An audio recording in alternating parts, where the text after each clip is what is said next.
नमस्कार,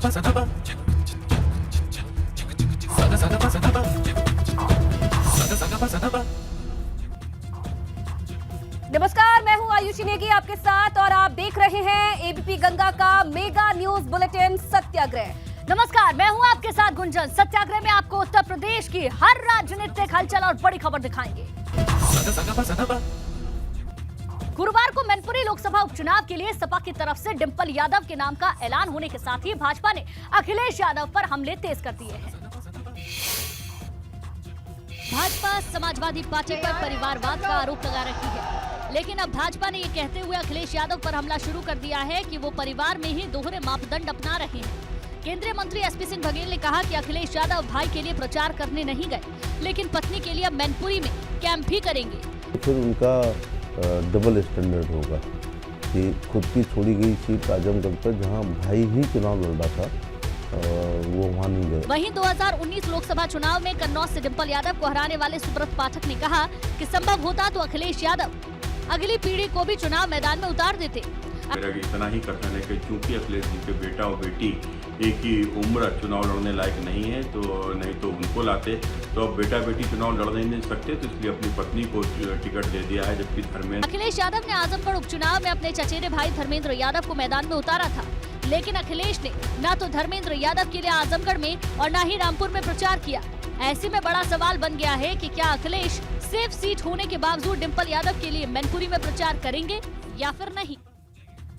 और इसी बीच लखनऊ से बड़ी खबर आपको बता दें, एआईएमआईएम के प्रदेश अध्यक्ष शौकत अली का ऐलान, मैनपुरी और खतौली में चुनाव नहीं लड़ेगी एआईएमआईएम। मैनपुरी और खतौली से नहीं उतारेगी उम्मीदवार, नगर निकाय चुनाव में उतरेगी एआईएमआईएम। तो ये बड़ा ऐलान किया गया है एआईएमआईएम की तरफ से।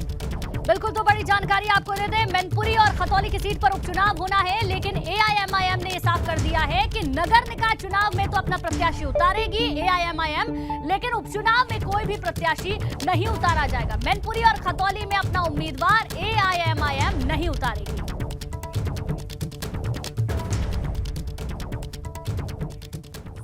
आगे बढ़ते हैं, कानपुर से बड़ी खबर, जहां सपा विधायक अमिताभ वाजपेयी को सजा का ऐलान हो गया है। 11 साल पुराने मामले में अमिताभ वाजपेयी को सजा सुनाई गई है। अमिताभ वाजपेयी को 1 साल की सजा हुई है।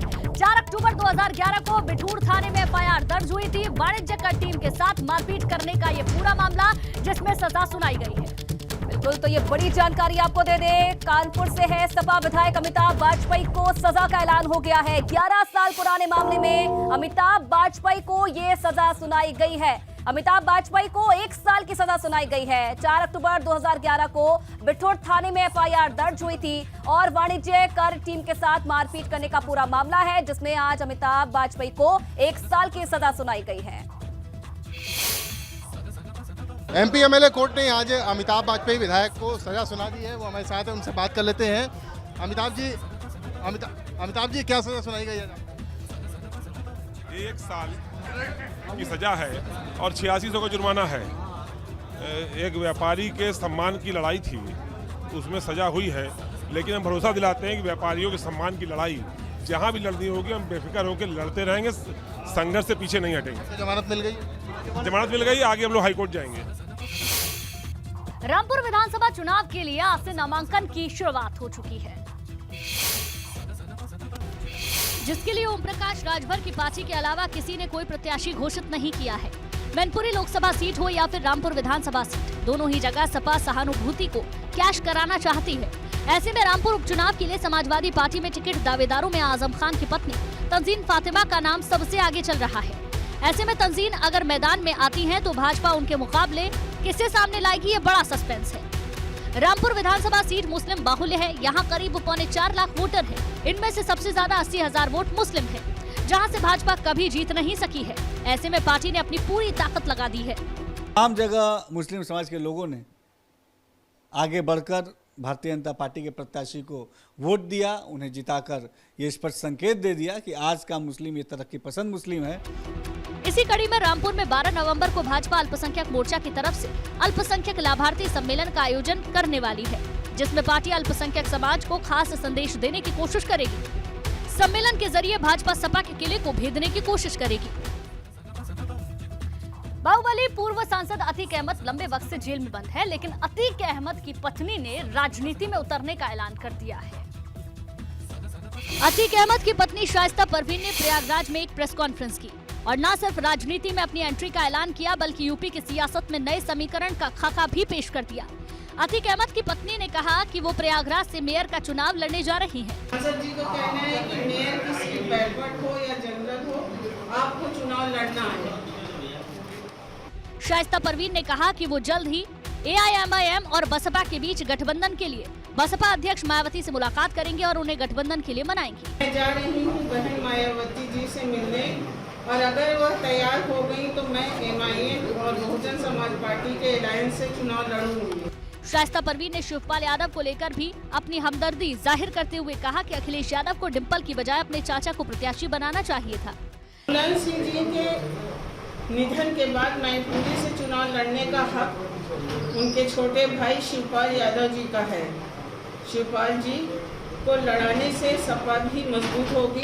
और अतीक की पत्नी ने कहा कि अगर शिवपाल यादव मैनपुरी से चुनाव नहीं लड़ेंगे तो यादव वोटर सपा को छोड़कर बीजेपी के साथ चला जाएगा। और चलिए आगे बढ़ेंगे बड़ी खबर के साथ। तो एबीपी गंगा की खबर का बड़ा असर देखने को मिला है। लखीमपुर खीरी के CMO डॉक्टर अरविंद त्रिपाठी को हटाया गया है। डॉक्टर संतोष गुप्ता को लखीमपुर खीरी का नया CMO बनाया गया है। डॉक्टर अरविंद त्रिपाठी को DG हेल्थ ऑफिस से अटैच किया गया। शराब के नशे में डॉक्टर अरविंद त्रिपाठी का वीडियो वायरल हुआ था, जिसके बाद अब ये कार्रवाई उन पर हुई है। बिल्कुल, तो ये बड़ी जानकारी आपको दे दें। जो वीडियो सामने आया था उसके बाद एबीपी गंगा ने प्रमुखता से इस खबर को दिखाया था और ये एक्शन हुआ है। लखीमपुर खीरी के CMO डॉक्टर अरविंद त्रिपाठी को हटाया गया है। डॉक्टर संतोष लखीमपुर खीरी का CMO बनाया गया। डॉक्टर अरविंद त्रिपाठी को DG हेल्थ ऑफिस से अटैच किया गया है। आपको बता दें नशे के हालत में अरविंद त्रिपाठी का एक वीडियो सामने आया था और उस वीडियो के बाद खबर को प्रमुखता से एबीपी गंगा ने दिखाया था और अब खबर का असर हुआ है, कार्रवाई हुई है। बिल्कुल, और ये वीडियो भी आप देख सकते हैं। ये वही वीडियो है जो कि वायरल हुआ था और उसमें आप देख सकते हैं CMO नशे में धुत लोगों को गालियां देते हुए नजर आ रहे हैं। एबीपी गंगा ने प्रमुखता से खबर को दिखाया, इसके बाद इसका बड़ा असर अब देखने को मिला। व्यवस्था बहुत लचर है। वाराणसी के श्रृंगार गौरी ज्ञानवापी मस्जिद मामले की अलग अलग याचिकाओं की वाराणसी जिला कोर्ट से लेकर सुप्रीम कोर्ट तक सुनवाई हुई। ज्ञानवापी श्रृंगार गौरी मामले में सुप्रीम कोर्ट ने अगले आदेश तक कथित शिवलिंग को संरक्षित रखने का आदेश दिया है, जबकि हाईकोर्ट ने 28 नवंबर को सुनवाई की अगली तारीख तय की है। वहीं वाराणसी जिला कोर्ट में अब 5 दिसंबर को अगली सुनवाई होगी। माननीय सुप्रीम कोर्ट ने पुनः जो है उस पिछले आदेश को जो है अग्रिम आदेश तक के लिए कर दिया है कि नहीं, अग्रिम आदेश जब तक कोई नया आदेश नहीं तब तक ये पिछला ही आदेश मान। सुप्रीम कोर्ट में हिंदू पक्ष ने कथित शिवलिंग को संरक्षित रखने की याचिका लगा दी थी, जबकि हाई कोर्ट में ज्ञानवापी परिसर का ASI से सर्वे करवाने की मांग की गई है। जबकि जिला कोर्ट में ज्ञानवापी परिसर में विग्रहों के पूजा अर्चना की अनुमति को लेकर याचिका की गई है। अगस्त 2021 में 5 महिलाओं ने श्रृंगार गौरी में पूजन और विग्रहों की सुरक्षा को लेकर याचिका डाली थी। हिंदू पक्ष ने दावा किया था कि सर्वे के दौरान शिवलिंग मिला, जबकि मुस्लिम पक्ष आकृति को फव्वारा बता रहा था। इसके बाद हिंदू पक्ष ने विवादित स्थल को सील करने की मांग की थी। सेशन कोर्ट ने इसे सील करने का आदेश दिया था। और इधर हिमाचल प्रदेश में चुनावी सभा और प्रचार प्रसार थमने के बाद अब CM योगी आदित्यनाथ ने वाराणसी का दौरा किया और इनलैंड वाटरवेज अथॉरिटी के कार्यक्रम के अंतर्गत गंगा पर जेटी का लोकार्पण किया और वाराणसी से डिब्रूगढ़ के लिए लग्जरी क्रूज सेवा के टाइम टेबल को लॉन्च किया। रिवर शिप गंगा विलास वाराणसी से डिब्रूगढ़ की ये आकर्षक यात्रा कराएगा। 3200 किलोमीटर का ये सफर 50 दिनों में पूरा होगा। जेटी के लोकार्पण से पहले CM योगी पुलिस लाइन से रुद्राक्ष कन्वेंशन सेंटर में PM नरेंद्र मोदी पर आधारित फोटो प्रदर्शनी का उद्घाटन किया। मुख्यमंत्री ने श्री काशी बाबा विश्वनाथ मंदिर पहुंचकर पूजा अर्चन भी किया।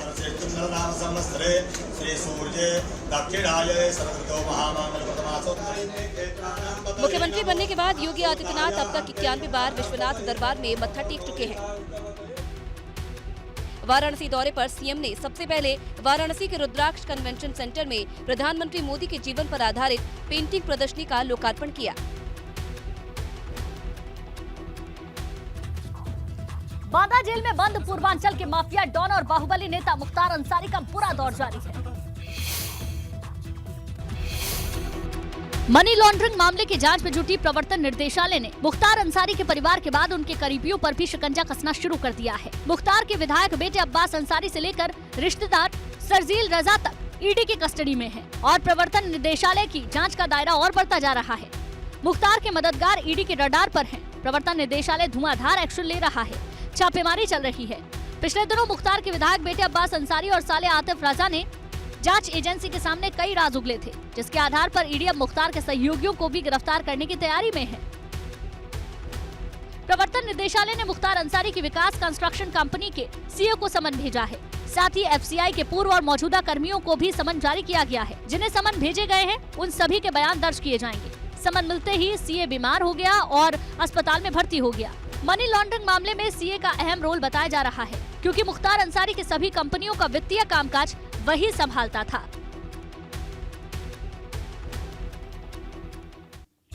और इधर कानपुर में दबंगों का आतंक खत्म नहीं हो रहा है। विवाद के बाद दबंगों ने पूरे घर पर धावा बोल दिया। एक बुजुर्ग अपने घर के दरवाजे पर जैसे ही पहुंचता है, उस पर पीछे से आकर एक दूसरा व्यक्ति धावा बोल देता है। इसमें तीसरा शख्स भी आता है जो बुजुर्ग को बचाने की कोशिश करता है और काफी देर तक तीनों में गुत्थम-गुत्थी चलती है।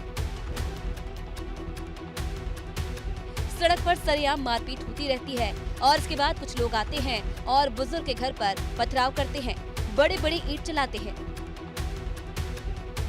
और पास खड़ी गाड़ियों को गिरा देते हैं। बारी-बारी से कई लोग आते हैं बुजुर्ग के घर और गेट पर पत्थर चलाते हैं। एक व्यक्ति डंडे से गेट पर हमला करता है और पूरी घटना सीसीटीवी में कैद हो गई। दरअसल ये पूरा विवाद फुटपाथ पर मंदिर बनाकर कब्जा करने को लेकर हुआ।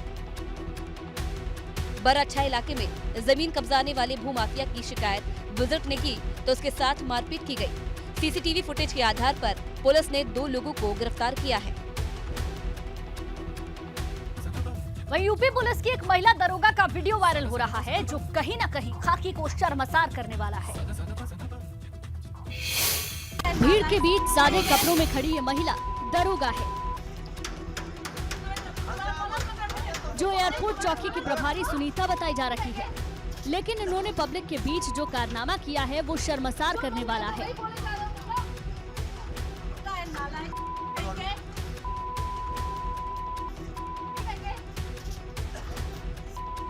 इस महिला दरोगा ने सरेआम पीड़ित को इतनी भद्दी गालियां दी कि हम आपको सुना भी नहीं सकते। दरअसल मकान मालिक की तरफ से जबरन दुकान खाली कराने को लेकर पीड़ित परेशान था। एग्रीमेंट से पहले दुकान खाली कराने के बाद पीड़ित ने पुलिस से तमाम शिकायतें की, लेकिन अब महिला दरोगा ने पीड़िता को ही न सिर्फ गालियों से नवाजा, बल्कि दुकान खाली न करने पर केस दर्ज करने की धमकी भी दी है। पीड़ित के मुताबिक एग्रीमेंट के बावजूद उसकी दुकान जबरन मकान मालिक ने खाली कर दी। गैस कटर से दुकान का ताला तोड़कर सारा सामान सड़क पर फेंक दिया। तमाम शिकायतों के बाद भी न केस दर्ज हुआ, न ही पुलिस ने कोई कार्रवाई की। अब महिला दरोगा की बदसलूकी का वीडियो वायरल होने पर जांच की बात कही जा रही है। और इधर प्रदूषण की वजह से गाजियाबाद की आबो हवा बेहद खराब हो चुकी है, लेकिन करोड़ों खर्च करने के बाद भी लोगों तक राहत नहीं पहुंच पा रही है। ये है anti smoke gun machine. Ghaziabad Nagar Nigam के ऑफिस की छत पर इसे लगाया गया है, लेकिन ये भारी भरकम मशीन सिर्फ कागजों पर आबो हवा को सुधार रही है। गाजियाबाद में ऐसी स्मोक गन मशीनों के रखरखाव के नाम पर पिछले 2 सालों में अब तक 136 करोड़ खर्च किए जा चुके हैं। बावजूद इसके ये बंद पड़ी हैं। मौजूद हैं गाजियाबाद नगर निगम के हेड ऑफिस की छत पर, जहां पर आपको दिखाते हैं कि गाजियाबाद नगर निगम के अधिकारियों ने एंटी स्मोक गन लगाई हुई है, लेकिन ये एंटी स्मोक गन सिर्फ दिखावे के लिए लगाई गई है। शायद ये एंटी स्मोक गन अभी तक चालू भी नहीं हुई। तो कहीं ना कहीं जो आपकी जेब से 136 करोड़ रुपया खर्च कर दिया गया। दिल्ली एनसीआर में दमघोटू हवा सांसों के लिए मुश्किल पैदा कर रही है। प्रदूषण को कम करने के लिए तरह तरह के उपाय किए जा रहे हैं। गाजियाबाद में AQI 300 के पार जा चुका है। बावजूद इसके करोड़ों रुपए खर्च करने के बाद भी एंटी स्मोक गन का धूल फांकना नगर निगम की कार्यशैली पर बड़ा सवाल है। तो लूट की एक ऐसी सनसनीखेज घटना सामने आई है जो हर किसी के रोंगटे खड़ी कर देगी। सरेआम लूट की इस वारदात ने हर किसी को सन्न कर दिया है। पंजाब के तरनतारन में सरेआम लूट से दहशत बढ़ गई। यहाँ गली में स्कूटी सवार महिला पर ये नकाबपोश बदमाश धावा बोल देता है। हाथ में पिस्टल लेकर महिला से चेन छीनने की कोशिश करता है। हथियारबंद बदमाश जब महिला को नीचे गिराता है, जमीन पर गिरी महिला से जबरन चेन छीनने में जुट जाता है। बीच में आए लोगों को धमकाता है और महिला की बेटी को धक्का देकर नीचे गिरा देता है और सरेआम बेखौफ होकर महिला से चेन लूटने की कोशिश करता रहता है।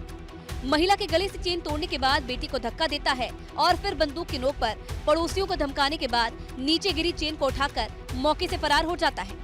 वारदात के बाद मौके पर लोग इकट्ठा होते हैं, जहां बेसुध हालत में महिला घर के अंदर घुस जाती है। लुटेरे का खौफ तस्वीरें बयां कर रही हैं। महिला और उसकी बेटी कितने खौफ में है।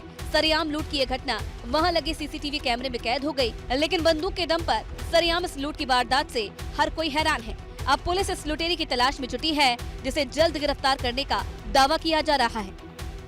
चलिए आगे बढ़ेंगे तो बॉलीवुड की मशहूर एक्ट्रेस प्रियंका चोपड़ा पूरे 3 साल बाद भारत आई थी। इस दौरान प्रियंका ने उत्तर प्रदेश की राजधानी लखनऊ का भी दौरा किया, जिसका वीडियो प्रियंका ने सोशल मीडिया पर साझा किया है। हमेशा एक डर का माहौल होता है, खासकर शाम 7 बजे के बाद। प्रियंका चोपड़ा ने अपने इंस्टाग्राम अकाउंट से यूपी विजिट से जुड़ी कई सारे वीडियो साझा किए। एक वीडियो में प्रियंका महिला पुलिस अधिकारी से कहती नजर आ रही है कि एक डर का माहौल होता है, खासकर शाम 7 बजे के बाद।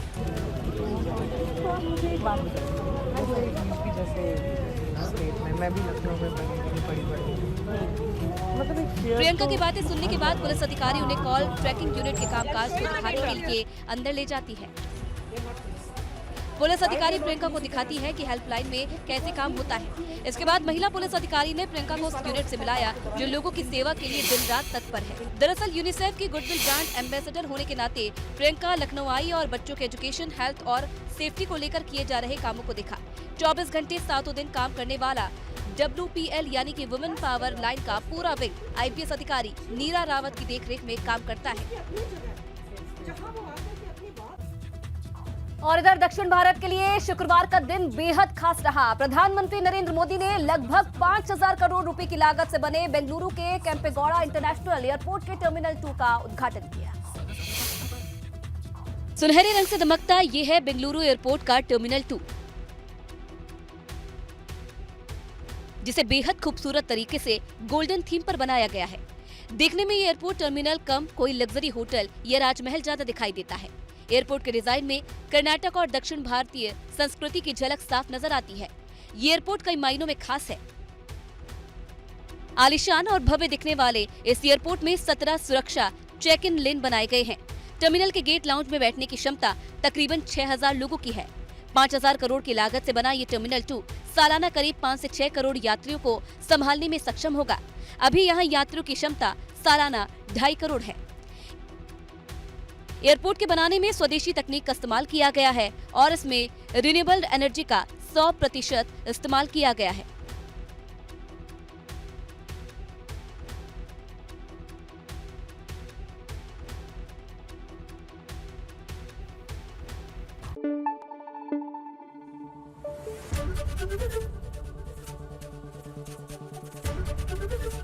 ABP गंगा, खबर आपकी, जुबान आपकी।